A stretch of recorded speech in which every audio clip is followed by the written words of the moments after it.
Bondongwani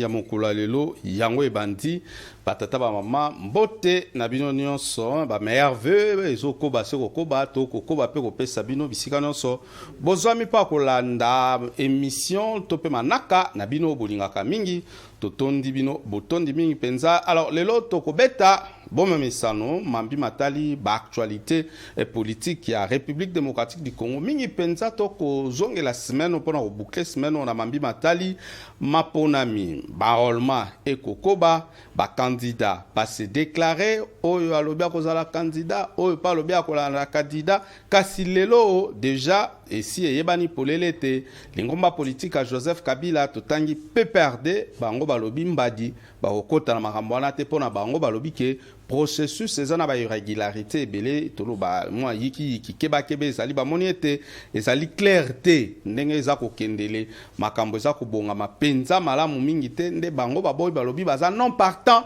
na ba opération oyo etali identification soit enrôlement ya ba électeur to kolobela yango awa na manaka na biso ya bondongwani ya mokolo ya lelo. Alors na plateau toza na trois invités mibale si bakomi moko azana nzela kala mingi te azokota na plateau na biso. Alors tokozala bongo na mwana mboka Christian Ambouyi, analyste politique proche ya UDPS Union Sacrée. Mbote na yo ndeko Christian Ambouyi. Ok, mbote ndeko Antimos, d'abord nazo souhaiter yo meilleur vœu.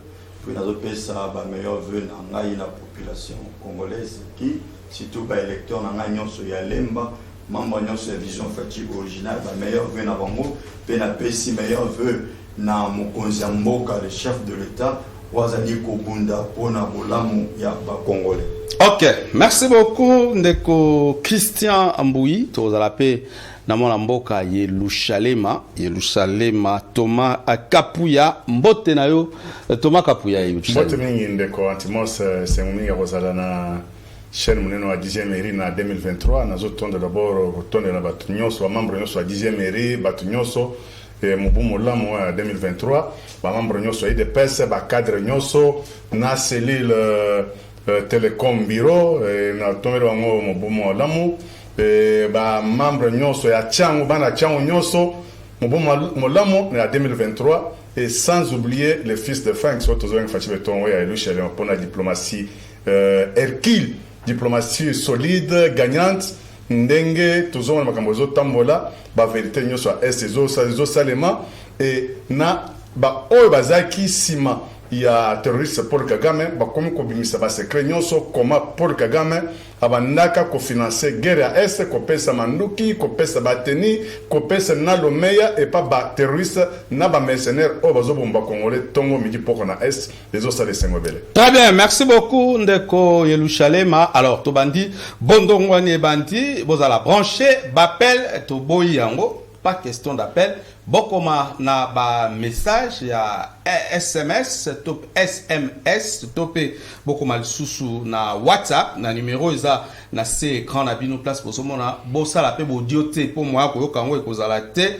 Alors to bandi bondongwali na biso na question ya liboso rapport na mambi matali bokomisi kombo topé enrôlement processus c'est kokende je crois 2 semaines yango ezoke déjà na suka depuis opération yango et bandi.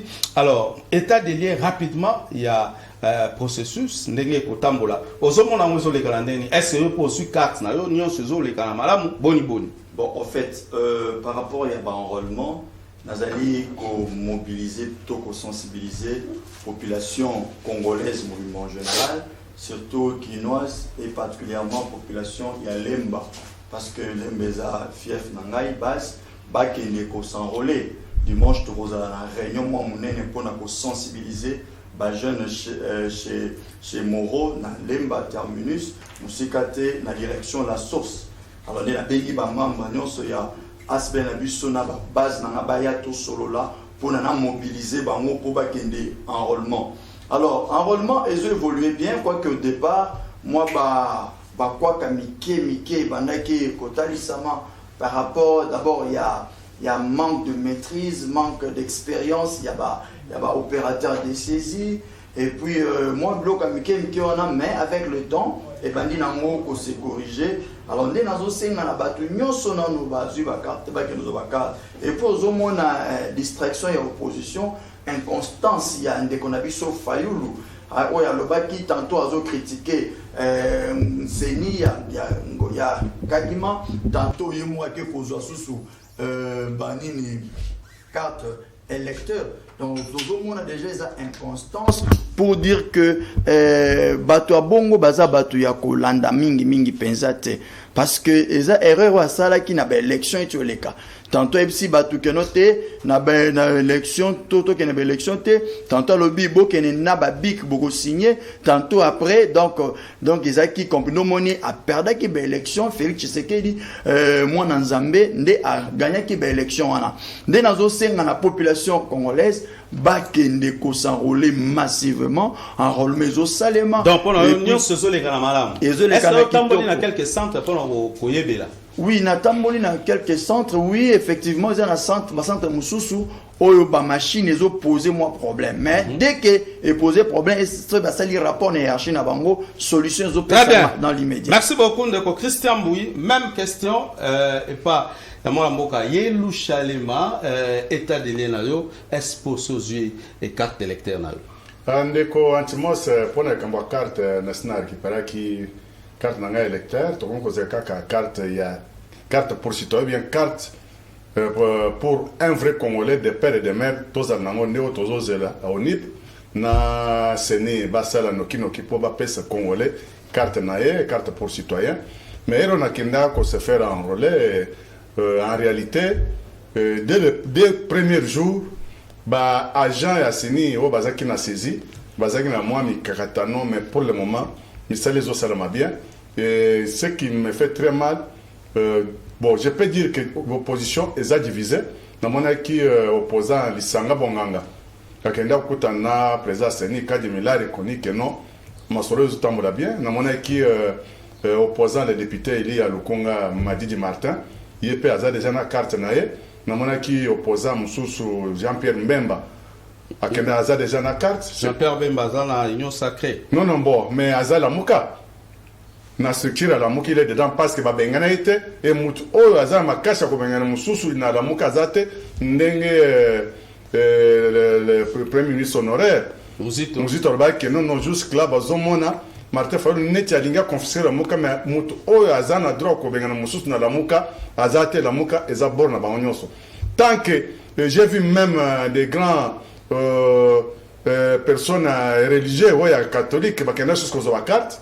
Abbé Chole, Monseigneur Chole, qui ont cartes, et photo noir blanc, mais qui toko. On affirme que les choses évoluent bien. On a perdre opposants. Il y a circonstances à perdre. Bah quand on monte, on va s'enrouler.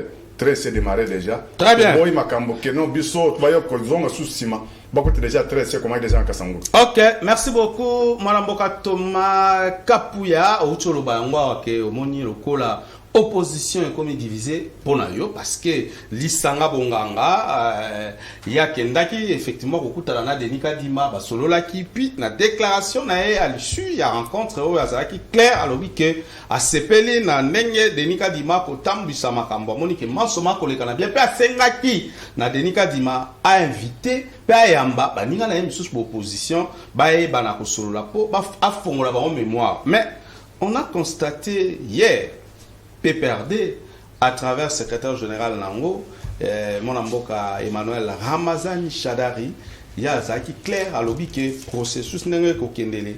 Bah mon yango keba, bah zomona et puis bah le baki a déjà depuis bah réitéré maloba pour dire que bah zomona makamboye que ne malamute bah préférer qu'on se retenir dans le processus surtout dans makamboye tali enrôlement réaction na yo.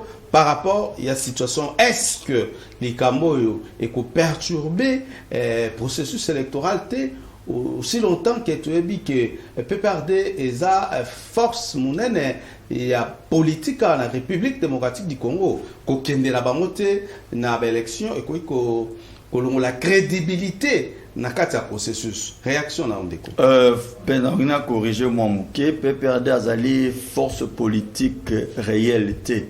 toyebiso nyonso élection oyo esalemaki na 2018 ezalaki entaché na bairrégularité toyebiso nyonso manière nini badéputé majorité soi-disant il y a FCC à cette époque, nous le savons tous. Donc, pour dire que Baza force était, alors je souligne encore que déclaration, il y a PPRD Nandela, il y a secrétaire général Nabango Ramazani, ils allaient non-événement, ils ont sans impact. Boyebi, en 2006, IDPS a boycotté l'élection. Tout ça là qui va marche, tout lobby, tout ça l'ignoso. Mais Kabila n'a pas tenu pas qui niet, tout avancé.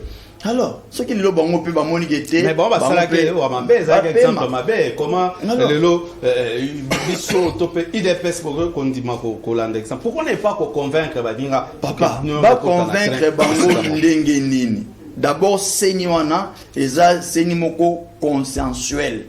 Alors, Denis Kadi Maouti na parti politique, to regroupement politique te. Denis Kadi Maouti na confession religieuse. Alors, na katia Seni tozana ba représentant un peu perdu bazali, nani Manara, Azamuta Otina, peu perdu. Tozana ba représentant, il y a ba force, il y a ba regroupement politique presque nyonso. Société civile Pezali, majorité Pezali. Alors, ça va débaucher, non, wana eza, bon en fait, notamment ba dit tout Mounize, il y a na compte il y a la Mouka, il y a décidé, mais en réalité, il n'est plus à décider. Nous sommes à l'époque, il y a ko banda ko tarder, topé ko traîner dans ba caprice individualité. C'est la République qui est la première priorité. C'est-à-dire, comme la Constitution nous dit que les élections doivent s'organiser en 2023, en décembre, voilà pourquoi toutes les batteries sont mises en marche pour que l'élection s'élève. Alors, il faut traîner, freiner l'avancement en Bokate, parce que PPRD, Balobi, Bazo s'est retrouvé, mais ils n'ont que, nettement, ils dépassent dans l'élection, tant ils dépassent à mon acquis qui était, moyen va changer Seigneur Ezate, moyen va changer Seigneur Ezate, alors ils dépassent à Sengaki, représentant na Seigneur Eleki, va changer Bango. Alors, Bango, sur mon que noté, représentant, na Bango Baza na Katia Seni, Bazo, convaincre Bango, ils n'ont que Yakosenga na bakonza mboka. Topé Kosenga na Seni, que non, va changer, va longo là-bas, oh, Bazo, douter na Bango, comme ça, Bazo, oh, Bango Moko, Bakopé, ça va passer. Donc, pour l'instant, déclaration, il y a PPRD, des non-événements, et ça n'impacte. Nous avançons. Tu as dit que même dans mon lit, il y a une carte. Oh, la carte, c'est comment? Neti, Fayoulou. Moi, je parle du PPRD. Je l'appelle ça. La carte en public. Raison. Bako qui nous a carte. Ah. Je te dis, Bakozo Abakat, Shadak, et puis il y a comme sous-sous. Et puis il y a comme sous-sous. Pour n'en chuter, déclaration, il y a PPRD, les alliés qui caractérisé peur, crainte, il y a belle élection. Pourquoi? Baba a belle élection pour Annie, parce que d'abord, Baza n'a candidaté. Ok. On a candidaté, bah il dit que non, Kabila, constitution péquissier, et puis pour Nabango, Kabila ou rien, bah le Bango, le coup la Kabila constitution est limitée, moyen à zone à souhaiter, donc on y va comme le Kaba faux fouillant, que noté, très bien, merci beaucoup. Donc on est dans la distraction. Nous avançons, c'est le pays qui gagne. D'accord, c'est le pays qui gagne. Yelou Chalema, Thomas Kapouya. Comment réagissez-vous na position au soit PPRD, hein, balobi FCC, hein, bazolo belapo non FCC, formation soit regroupement politique. Il y a Joseph Kabila Kabange, babo ina bango kende ba rollement balobi, basomo na makamne ngezo kende lele tricherie kozala makasi makamzo simbate zo tambola mabe penza ne babele balobi embadi to se retirer pour totala ce qui moi consensus à madame Go Salama pour jusque là bazumo na makambo keba réaction là. Bon maintenant qui est le vrai patriote dans le bloc patriotique? Parce que vrai patriote eza nde comme m'a dit Martin o ke ko s'enrôler ou bien baza ba oyo ba boy ko s'enrôler. Na quand il y a bloc patriotique, il y a une partie, il y a ba membre oyo ba ke déjà ko s'enrôler. Ba mususu bazo ba non moyen ya ko s'enrôler zate.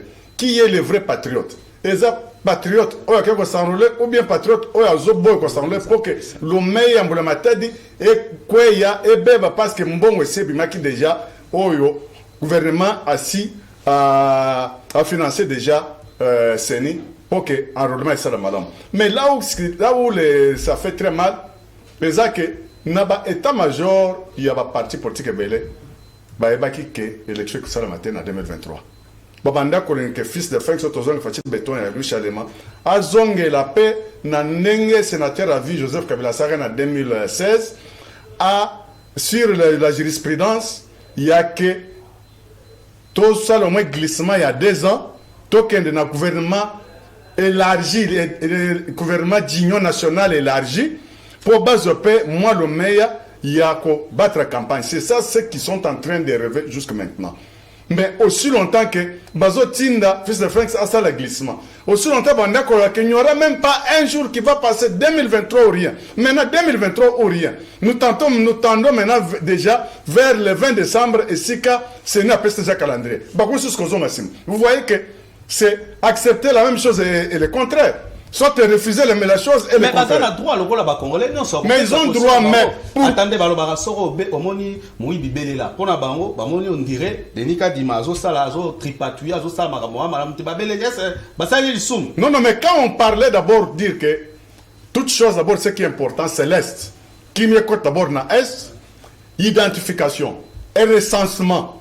Tu es qui est qui, Namboko Nana Kota qui na anenini. Tata na yen maman na yen avant pas payer carte pour citoyens. Babando non, IDP ses affaires fouillant le 23 le 31 décembre les élections ont rien. Maintenant aujourd'hui, nous sommes en train de voir rêve comme réalité. Tobandi déjà makamboya cause de la carte électorale. Kabawo babanda comment que zaki ndoto komi latinzoto bakon susco changer position. Bazolinga que token de transition ba ça la jurisprudence il y a le sénateur Roissaki en 2016 token de transition encore 2 ans. Mais pour quelles raisons? Aussi longtemps que nous avons besoin, il y a identification, recensement, carte élection seulement pour que Makamunyo soit nyamu et bandako salamana est, il y a des ordres ici qu'on sort et ici là état de droit ici est déjà musanango. Ça c'est un événement. Très bien, c'est un événement, un écho. Bonaventure Ongala, comme la biso na plateau, oza moko ya balobeli alingoba politique ensemble pour la République. Mbote na yo, oyo kindenge bande ko bauti ko lobawa, oza na 5 minutes pour na ko réagir par rapport à situation oza ko leka na mboka oyebi ya malamu ke mapona mitope ba enrôlement et ko kende déjà kasi toyoki bande ko na biso ya FCC mingi penza ya PPRD balobi ba moni makambe ko kende mabe bamibendi bakokota na processus ya enrôlement te. Est-ce que monite ke kokoti sa yiki tope bangonde bakoki kozala ba perdant na makambo parce que train est déjà en marche. Train est déjà en marche mon panzi sango. Nazali moko ya ensemble pour la République. Moko pe ya dynamique Salomo Kalonda idi. Obina na komba DSKD. Na minute na ngamuke na koloba muke pona makambo province na ngaya Manyema. Aujourd'hui na shit ezali na gestion ya IDPS mais province qui na kufa parmi les 26 provinces ezaka Manyema ndeza na gouverneur public bongo te tuna to sala rencontre ba jeune fille ba jeune garçon et ba jeune ya Manyema ça joue le fils de fille de Manyema na forum toi comme on a le gouverneur AI abimis décision na ya robaete eloko wana ko sala maté en même temps ba député bazo benga ba musicien ba ke ko beta na place publique wana eza insécurité te kaka raconte ba jeune ya ba bilinga Manyema on a beau ça on a place nini peut-être c'est ça aussi le problème inga kama na basango oyebi ete basango bazana ordre ko leka batu nyonso mais oya biso lelo baboyi deux poids deux mesures tozaka na mboka moko koloba mutuna na yo koloba ete PPRD to FCC baboyi kokende kozwa ba carte na koki kozala te porte-parole à PPRD mais zela na ebeselo loko moko to alaka na tango ya Kondo Kisekedi. Je pense que Kondo Kisekedi sika azali bolingo na pe manakinya ezalaki moko oyo abandaki koboya ata baboya kata ko koboya kaka walo banaye Kondo Kisekedi akoloba lelo mot d'ordre de bimi 10e mérite ko sala boye pour Kabila azaboye pour l'intérêt de la communauté, pour l'intérêt de la population, mais Kondo Kisekedi po azalaki moko ya baopposant akochange kaka epe deuxième mairie pepe bakozwa yango mpe atama na lolenge wana ndeko Shadari eza opinion na ye opinion ya lingomba politique bonango parce que yende a secrétaire ya on a lobi moni te ke ekotia bango na libanda ya masano oyo ya ba élection. Au départ d'abord ndeko mopanzi sango ndeko Shadari aboyaka depuis kala azala alobaka makambo ya tricherie depuis kala ayebi wapi est-ce que Shadari le loi olobela makambo etali tricherie na gestion ya bango il y a près de 18 ans. Bon, na gestion na bango na gestion oyo eza lelo bino pe bozalaka ensemble na Moïse Katumbi to alaka na bango me biso tika bango na lingomba pe perdre to kenda bokenda après ko amasser belé pe na ndenge ya mabe to ramasser belé ndenge mabe ezala batu oyo ba dénoncer batu bazwa courage na mboko ko ba biso tika bila na meeting na coin teme na meeting to biso tika bila pona boye to kenda na biso to za problème na kabila te kabila ko za sije na biso te mais bande pe perdre wana eza mukano na bango ezokumba mana ndeko Shadari ayebi nini pe perdre ko sala na mboko oyo ayebi tout ça to ponaki changement to ko changer makambo nyonso to ko zonga la simate parce que kabila asalaka bango ba ko sala tourna bango po kabila asalaka bango ba ko sala tourna bango to ke maponami biso batu ya ensemble lingomba ensemble la république to lobiete to si to ndima na biso maponami mais eloko moko ka to lobi na population congolaise base la vigilant. Tricherie ekozala te état de lien nini kosala na opération ya enrôlement ezoleka na ndenge ni est-ce que yo moko aussi ozwi pe carte na yo ya maponami ndeko mpanzi sango eza mawa otokomona na Kadima na kokota na eza da nyamu batu baboya psilo batu baboya kaka Kadima kokota na ye batu mususu ebimisa mobulu parce que Rosa Malonda ifaki pe azala turu na ye ebimisa nyamu Kadima lelo aya na machine otoko sala ka directeur soki okena elongi na onde ngozaleli wana obana elongi mususu osomona mboka ni Denis Kadima pesa ki ba détail na likambo na lobaki ba sale en noir et blanc pour na coûte il y avait élection mais na o etali onip to ba carte en couleur ndeko ata noir blanc caméra et noir bleu kozala to comparer elongi ya mutu na mutu okei na elongi ya mwana mobali babakisi le susu bote mususu dikolo nango okobenga o carte comme eza yanga c'est-à-dire bango fa ba biso boye to bengi bino boko kozwa ba kombo na bino po e pasa ni pati ni botambola to ko tambola na biso yo so sui carte na yaki kozwa carte lelo bazongi so ba biso machine ya nandi ya barumbu et c'est kufa kami bale mo muso kufi lelo to zonge bandako tokozela ti machine ekobongaka po tokende lisusu moma nini eza nyamu toyebi baoma biso wapi ekolo eza biso banso mais toyebi bazokende na biso wapi.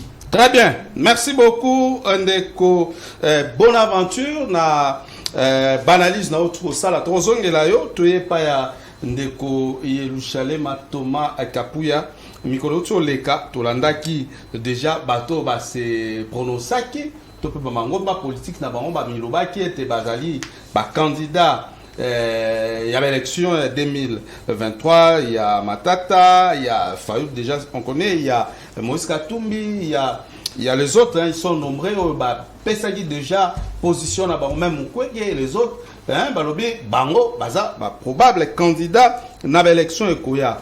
Ba on y surtout ba figure nyonso yo yebi wana. Est-ce que le lot ce qui a tabaqué de manière particulière hein mutuna mutu en singleton soit ce qui ba sangali ozomona te que ndenge yo bengaka Sphinx de Sphinx c'est ça Fils de Sphinx a rozwa a rokuta na makama na nzela ndeko nanga ntimos mutuna weza kitoko makasi et pesingana d'abord koseka peuple congolais a joué boile et belé pendant règne na nyonso ya indépendance Kasavubu na Lumumba batutu bazaki ba témoin ba pa na biso ba mona ka difficulté oyo eyelaka Kasavubu na Lumumba na 32 ans ya gestion ya Maréchal Mobutu makambwa la mwezaka ya mabepe ezalaki mais mboka na biso yaka koeba plus na 1994 ero Mandela décréta opération turquoise pour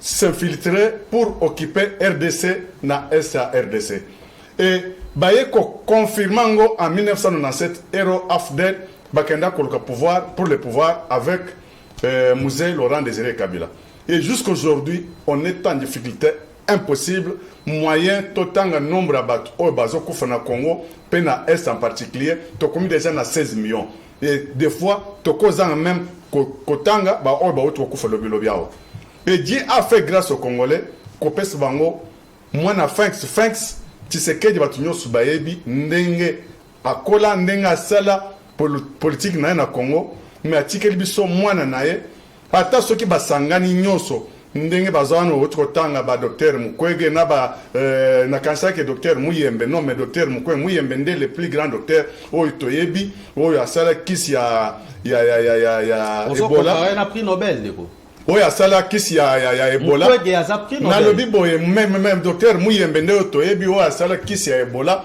oyo pe je pense que lobi na lo mususu kona akozala pe prix Nobel pona kisi ya Ebola oyo ye a sala ça ce n'est pas un problème. Nabandeko Fayulu Madiji ba député li na ba tunyoswana peuple congolais a eu chance ya Moïse Katumbi za poids lourd faut pas ko bosana peuple congolais a eu bon somi ya kozwa mboka nae o eseke ndaki déjà pas banyangala kata et pour cette fois-ci on ne cédera jamais ya kosa sous erreur kondima un kuya mutumo boya sous kozong sebiso sous na plan balkanisation ou bien azalo service ya terroriste Kagame ça c'est déjà tard pour le moment. Et quand on a vu tout ce que le fils de Fanks a fait, il y a Komata, Kokita, Kokende, Kosala, qu'on revisite encore l'accord Oye pour Tagamboka. Et tout le déjà comme il y a le régime Tozaki qui a notification. Et demain, après-demain, Mundela comme qu'on sanctionné Kagame comme un premier génocidaire. Il y a RDC, n'a pas de ce na Est. Et on ne va pas encore faire l'erreur. Il y a qu'on dit sous mouton sous aya sous kozong sous biso na bitumba oyo to comme déjà kobima. Basangana baya tongo baya midi baya pourquoi le peuple a déjà choisi son camp. C'est le fils de Frank Sotozong le fatio to Yerusalem. Très bien. Ndeko tozonge para yo ndeko bonne aventure. Oki ndenge ndeko alobi bakuya bako ya soute na mboko yo. Il faut que la temps na bato baza capable de diriger mboka notamment Félix Antoine Tshisekedi Tshilombo. Alors bino moko penza soki bomitali bino nyonso kuna na ngambo botangi ba matata botangi Fayulu botangi même Moïse Katumbi botangi ba candidat nyonso aussi ba se déclarer, j'ajoute même Jean-Claude Muyambo. Vous avez noté que boza na morceau dire parce que opposition difficilement ba yokanaka pour boyokana pour sa candidat comment à faire face na Félix Antoine Tshisekedi en 2023 et que ça la keba pour commissaire et bon se boquer en solo. Est-ce que Moïse Katumbi a Kolonga, est-ce que Moïse Katumbi azali sous lelo na poids politique oyo azalaka nango tanga lobaka likambo ya troisième penalty? Nous pensons ça. Moïse Katumbi a limoko oyo a une opposition, a même une innovation d'opposition oyo izalate. Moïse Katumbi aza incorruptible, c'est-à-dire a une opposition oyo azali opposition eza opposition ya solo na yebite ndeko oyo aza en face na nga lelo so akoloba pena na bo solo na ye akoloba ete en face ya président Tshisekedi oyo azali ya président sortant lelo mutu mo akolonga ete na bilan nini Moïse Katumbi aza na bilan. Moïse Katumbi na 26 provinces.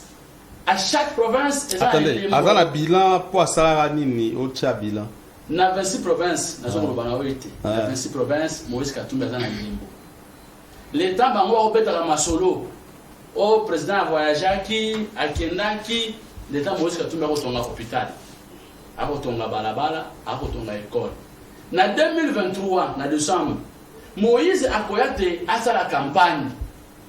Moïse a rappelé le peuple congolais. Au contrairement à oh ya bango bazolaka parce que tile bazolaka na mbanda ka batu ozo peuple mettre na bango. Ya université moderne. Na umituna toko kende wapi na ba promesse.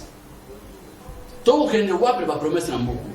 Moïse Katumbi a kotonga bino bokolaka différence okotangira biso ata baekole misato to bokito misato Moïse Katumbi atongi soki okei na Goma okota ekole Moïse Katumbi atongi na Goma na minute oyo tolobanga na awa na plateau kombo nango nini okei na Bandundu kombo nango nini complexe scolaire Moïse Katumbi Chapa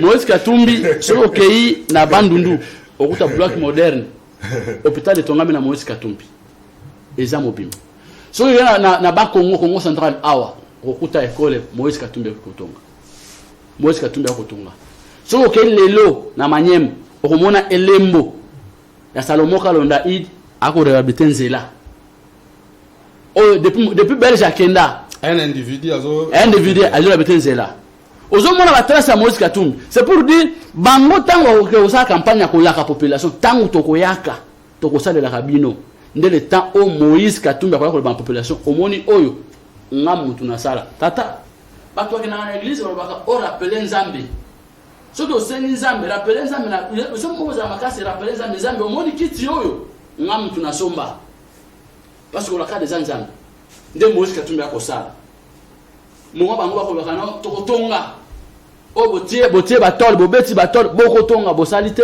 mais Moïse Katumbi akosala bilan biso toza na bilan toza na gouvernement te toza mokonzi ya mboka te toza na nteme Moïse Katumbi aza na bilan bango ndenge bazali na kana bango ngai tango namonaka mwana Etienne Kondo Kisekedi na mboka oyo mokonzi nasepelaka ndeko nasepelaka nalobaka ete c'est-à-dire Congo eko changer parce que le temps oyo bango bayembelaka biso na sa nzete lelo monsuna réalité. OK, message mo ba komi eza mutuna awa na mai ndombe bato ya PPRD bazo conduire mabe to sengi basala bazala social. Tu peux réagir? Bazo conduire nini mabe? Bazo tambisa peut-être malam mingi te. Na PPRD to na maboko. PPRD. Bisto ko beta lisolo ya mboka. PPRD eza parti politique otozoto sarati lelo Joseph Kabila. Soki PPRD ezotambusa nani loleni parti politique bango mabe. Bango moko eza problème bango interne, bakolo solution bango interne, ba bana ko évoluer ndenge interne bango moko. Eza te mpenser ça ngoko bango solution. Ngana kanisa ki ete boza problème ya mboka que PPRD mutu mo PPRD azana na compte na bango. Très bien. Merci beaucoup mon amboka Bonaventure. Je rappelle na bandeko ba kolanda biso bokoma. Bosala bodio te na comprendre lelo plein de audios ezokota mingi audio moeto yo kango ezate il faut bokoma soit ba SMS soit bosali bokomi na WhatsApp bapel pété bapel moi ya mezate lelo to ya bapel te na epa ya mwana mboka Mbui Christian yebisa biso ba candidat nyonso oyo nani azobangisa bino nani azobangisa yo tali peno président de la République soit candidat wa koya face à bateau à Ozana Likama. Candidat n'a pas ça. Bon, on attend moi quelque chose. Katumbi Bobangate. Ah, Obani Mabon a Katumbi. Dans quelques jours, Yépé a se prononcé qu'il ne s'enrôler. Parce que déjà, ce qu'on l'a dit bien, depuis enrôlement bandit, il n'a même pas fait une déclaration pour pousser l'agenda n'a été peut-être s'enrôler, excusez. Donc je sens déjà bien l'onini Bazobang. D'abord, rassemblement, surtout une question, ça fait peur. Rien du tout. Et c'est le rassemblement des hypocrites, rassemblement des antivaleurs, rassemblement des malfaiteurs. Pourquoi? Donc, Katumbi a nous a carte. Pourquoi? Parce qu'Azo a yébike, Aza a une nationalité douteuse. Il y a élection, il y a Congo, pour les Congolais, la loi qui l'a dit. Alors, tout cas, moi, ceux qui lobby à lui qui noté, parce que Nazation a saigné en été pour consommer. Donc, ils ont déjà na lobby à mon appel, c'est le la prophétie, vous savez, les alors, ils allaient rassemblement, d'abord, ils ont caractérisé naba égoïste. Égoïste, ingrat. Mutuloko la Katumbi, oh lelo akosangana Kabila. Bato sala, basala qui réconciliation ya bakatangeti. Et puis nazo ebisayo lokola PPRD ayebi ke bazana candidat na bango eza Katumbi po mona lisanga ba hypocrite nazo mamno lo boyo vidéo bo bomba bo mona gena te na bano pesa prophétie candidat PPRD ezala Katumbi. Mais Katumbi oyo Kabila a bengana ye na Congo. Kabila zé na torte, hein? Parce que Kabila azalaki encore dans mon musika que c'était un étranger. Congo ezali pour na ba Congolais. S'il pouvait faire les affaires, aucun ça n'est pas faire. Mais pour nous postuler, non. Alors, par ruse, par malice, par tromperie, n'a pas qui n'a moment, on a, tu sais, comment gouverneur à Katang, oh, yo, bilan à zéro, yo, autonym de Konaye, Moutoune Awa. Attends, combo ya école, misa, tout au hôpital, misa, tatangi. A comme au sate, na kikwit, na bandun, le coutin, d'or, comment t'as hollandais, bah, mon épena, oh, moutou, bah, tché, na kate libre, katonné. Moi, Moïse Katumbi a tonga au Kende, ko rappeler, na baimbo ka mais côté na bino, karabadoza ba promesse, na lobby boye, fait, ya lobby, na nga, si blora lobaneza, na ngo poka kaba sepela naï. Mais na dope ses conseils, il est encore jeune, Hazan à venir, Hazan, Bakatumbi, bien ici déjà, gagner vie. Bon, non, il y a tant de mambo, bilan Katumbi. Yebisangai mutunini oyo Katumbi a commissaire à élever a commis un bon royer. Katumbi a toi kana Congo commerçant à qui pour ça là-bas faire. Alors par magie na ruse naie a se retrouver dans la politique a comme le parmi ba milliardaires. Bon on a jango wat. Et ça bon à Congo. Alors ndeto senga na Katumbi li groupe na bango ya lisanga na to e bangisa Félix T. Fachi Beto za na bilan. Je te dis Tobito Tangara, Yasuka Awa, Omoni Kabila, partenaire ya Katumbi, na partenaire ya Fayoul.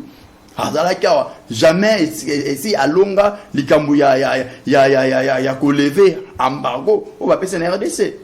Entre autres, système de notification. Mais Fachi na diplomatie na agissante.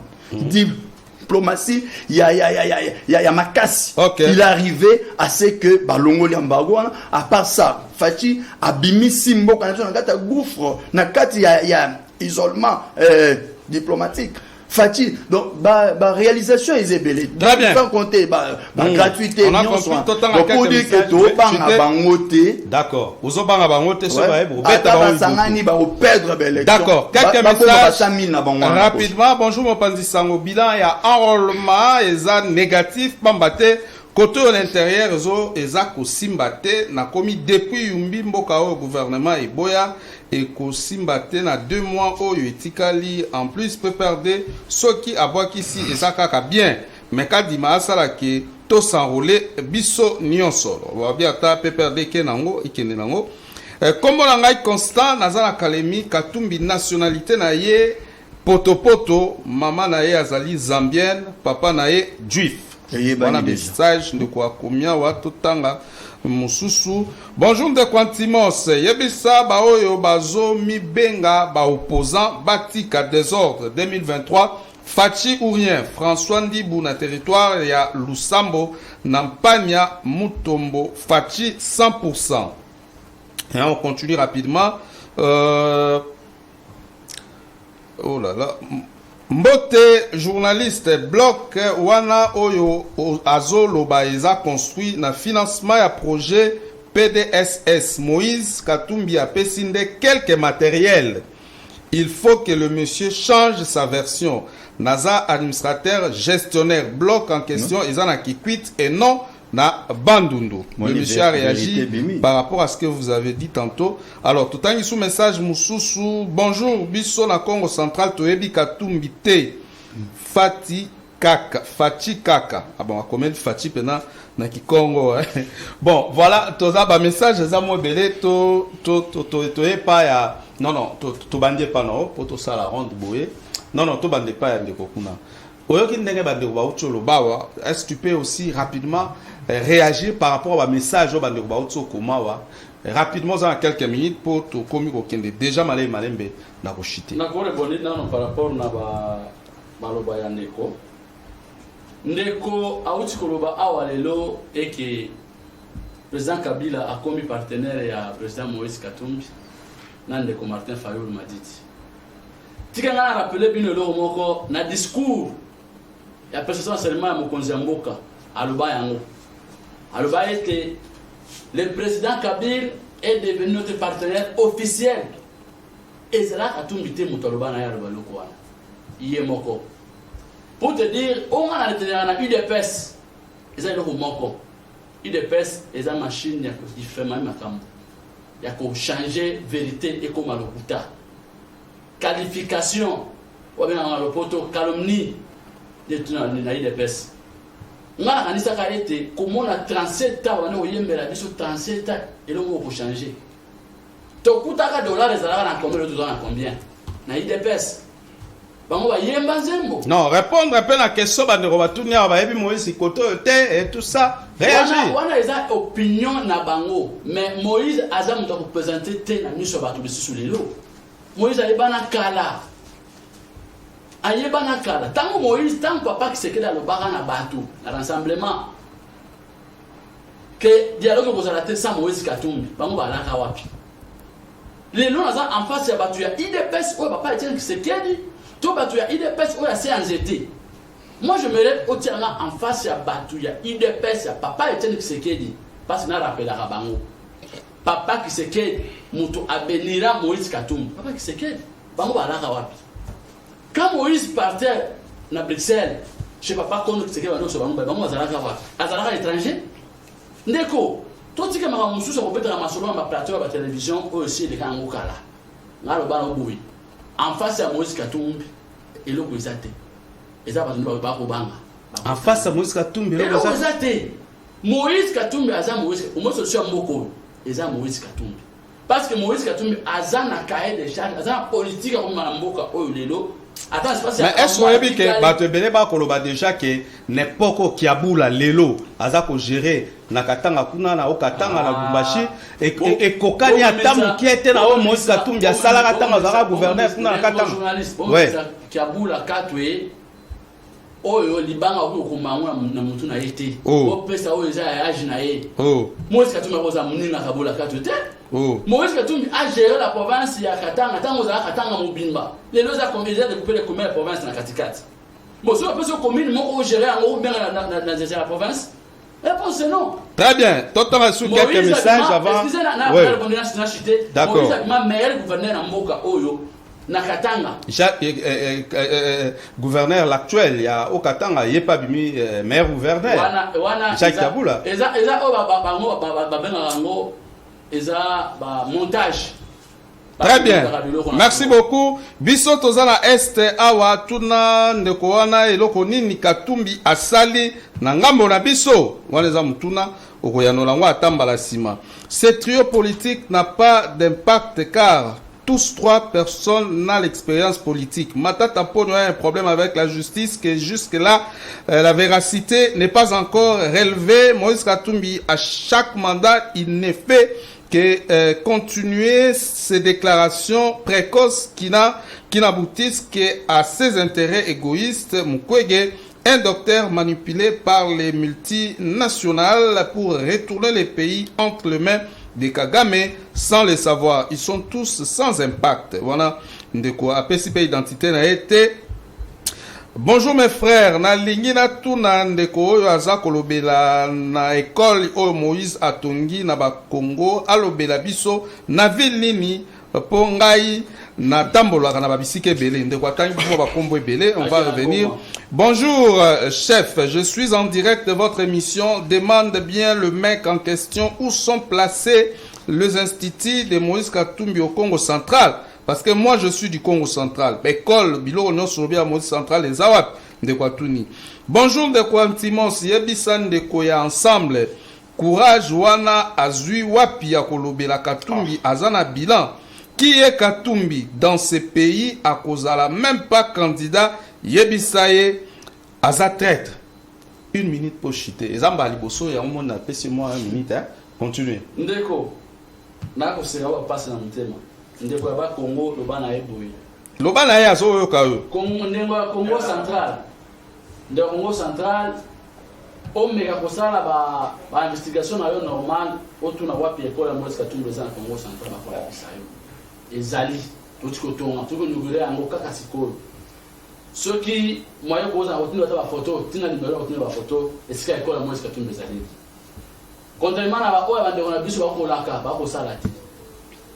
Ce qui n'est qu'au lobby à Est, à Kenagoma, comme on est école à Moïse Katumbi Chikoto, parce que nous voulons faire la sécurité.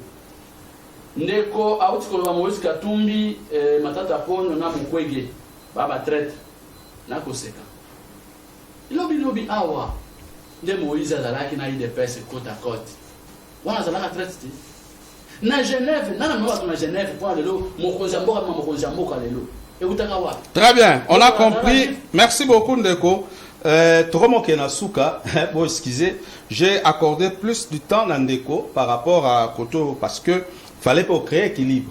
Alors, vous allez citer, vous en avez 1 minute 30, Ndeko peut citer dans 1 minute 30 bouclé, dans quelques messages, message et ébélé vraiment, moi tout le temps appelle nous sur ça, tout sélectionner quelques-uns. Ndeko Mbouyi, Christian. Ok. Ozomona bandeko nde bazo réagir. Donc moto Moïse Azawa a dimi lokuta na degré impossible. Lokuta na ezo la qui sa chef na ye. Parce que Moïse a comme gouverneur ya Katanga ndeni. Ce qui est russe, c'est ça lokuta te. Ndozomona zo est-ce qu'un esprit de manipulation a manipulé population na moi ba 100 francs na yendo mona a du groupe ba journaliste moko a même ba na congrès na ye. Pe ba mbongo po ba ya kolobela. Mais na ngina lo ba tout simple. So landi réaction ya ba téléspectateurs, bon zo réagir que baza contre Moïse. Moïse bomba 100 millions na yo soki $100,000 no bomba ngo tsala ngo na ba faire soko ya ko investir na Congo comme homme d'affaires ça la mais pourquoi ma président Congo yesimba te po katebe katoto ndeko na yebisa biso que tata na yo Moïse na tata na ye baza azali juif maman na yo Moïse azalaki zambienne. Alors ce qu'on comme président RDC na ndeni alors distraction à part ça na ina chité nazali ko benga ba population nyos. Il y a Lemba super terministe. Il y a tout un rassemblement. Tout un rassemblement dimanche chez Moreau, dans Lemba terministe, dans la direction de la source. D'accord. Il y a 15h dimanche. Le message est passé. On a poussé Batou enrôlement et puis on a représenté vision par rapport à la candidature. 1 minute 30, rapidement tout suite. Oui, on a s'appelé Minginan de parti ensemble. Il y a président Mazembe Moïse Katumbi Chapwe. Je le salue, bon Mazembe bien, Mazembe j'étais déjà vers l'affaire. Bon, il faut attendre les sources Mazembe parce que mais toi le Mazembe, toi la politique. Tinga nazo président sur Mazembe. Papa Koko aza président sur équipe Mazembe. Yo comme muta Mazembe depuis quand? Au monte na lati nord blanc. Bon, on avance. Équipe sur Mazembe zokufa. Alors bien pour la partenariat il y a Ndenge fils de Fex Alobaki qui Kabila est notre partenaire. Oui. Kabila aza partenaire. Il y a des Congolais, il y a des partenaires, il y a gouvernement en place. Parce que les Alamundele, les Abatignon Wandaka, cause de la tombe qu'il n'y aura pas les élections. Les élections, les gens vont mourir, il y aura une guerre ici qu'on sort. Et fait qu'il y a les sénateurs à vie, qu'on dit ma cause titre qui sénateur à vie, qu'on dit ma cause la passation civilisée avec le fils de Fache. Avec cette histoire-là, nous sommes ignorants. Très bien. Je ne peux pas ignorer ça, je confirme encore que acte généreuse, acte héroïque, mais ça l'a pas reconnaissant, le Walobibo, ça l'a pas reconnaissant. Non, non. Mais c'est ça la démocratie. Très bien. La démocratie continue. Merci beaucoup. Merci Ndeko. Tokomi Okende Penza, Tokomi Nasuka, Totanga. Quelques messages avant de boucler pour topé ça rappelle baninga ba kolanda biso makasi akotalaka na kotanga ba message na bango. Bonjour mes frères, félicitations pour l'émission Anti-Monstre. Je félicite les PPRD de leur retrait aux élections de 2023. Benjamin Mukala à partir ya Lusambo. Yami Balé, bonjour, expliquez biso comment majorité ya ba politique ba boyi ko sala ba carte, c'est que élection est athée. Là, je n'ai pas compris. En plus, ma carte, yango pe ma be makasi machine pe eza ma be awa tozali na Kwilu Bagata. Merci de répondre à message. Bande kwa seni bayoki. Yebisa biso na yoka kokosa Katumbi po bazo lia embongo. Baya kakape so makambo komi vraiment difficile à lire. Bonjour. Enrôlement na Maindombe et Komina Nute, bilan 0, Nazana Bena Bendi. Mbote awa na Jolu tosengi na bino bolobela bakonzi ba changer seni ya Jolu wana awa makambo eza ko simbate donc bakonzi ya seni bazotia kaka ba famille na bango na seni. Les messages continue à pleuvoir, moi tout temps exacté de causer en 30 secondes pour nous chuter parce que bato belé va répondre va poser ma question pour nous 30 secondes tout sur ça émission. Na koloba na bato peuple ne sur Congo que bon regretter parce que Kadima aza fruit ya misabiso kaka poto ya malongo robimate na kati. Ya malongo robimate na kati carte zo bima elonga mutu mususu kombo mutu mususu. To ra passe na mitema. Biso kenda kozora ba kombo mais bilongité. Tondimi na biso kozwa. Et sur le bâtiment, en tout cas, si on a fait ce message, ça on a bien été. Population, il y a l'emba besoin insister. Maïzate, na quartier molo, maïzate, courant exacté, na veni Tchangala, na direction de la source, poto. Est-ce que ministre, il y a infrastructure, continue de ça, tellement ma banque hésite pas. Moi, maï, on a été, de mokonzi oui, il y a moins de faire passer le message. Bah, mais quand courant, na quartier molo, na lemba mobimba, ben lecteur, on a besoin courant ezonga maï ezonga pour que voter sous Fachi. Très bien, merci beaucoup ndeko Christian Mouitokomi pratiquement na suka bande ko bozo ko ba ko mela biso émission komi na suka moi to continuer kotanga yango ezalité je crois que toko kobaka merci surtout beaucoup na ko komaka to komisa ba message o et pas bandeko o baza concerné pour na yango merci na bino nyonso merve na bisika nyonso bo kolanda 10e rue télévision pour mission na bino bolinga mingi bondongwani yango yo to yambaki lelo ndeko Christian Mbuyi UDPS ndeko Yelu Chalema Thomas Kapuya pe UDPS na ndeko na biso akomel biso pamba liboso Bonaventure Ongala ya Moïse Katumbi ensemble pour la République ba ndongwana wa boyoki bomoni bino moko botuni mituna totangeli bino yango pe merci na bandeko bazaki na sima caméra na Roslin pe na bandeko nyonso baza na régie ko banda na Jimmy Dianda Raf Olela na bandeko misusu matondo na bino nyonso ngala bino tokutani semaine prochaine c'est-à-dire le lundi il y a début ya semaine tokoya pona compte toujours émission bondongwani botika malamu na mabota na bino nyonso likambute biso tokokoba se kokoba ko salela rabino bondongwani manaka bolingaka mingi merci beaucoup au revoir.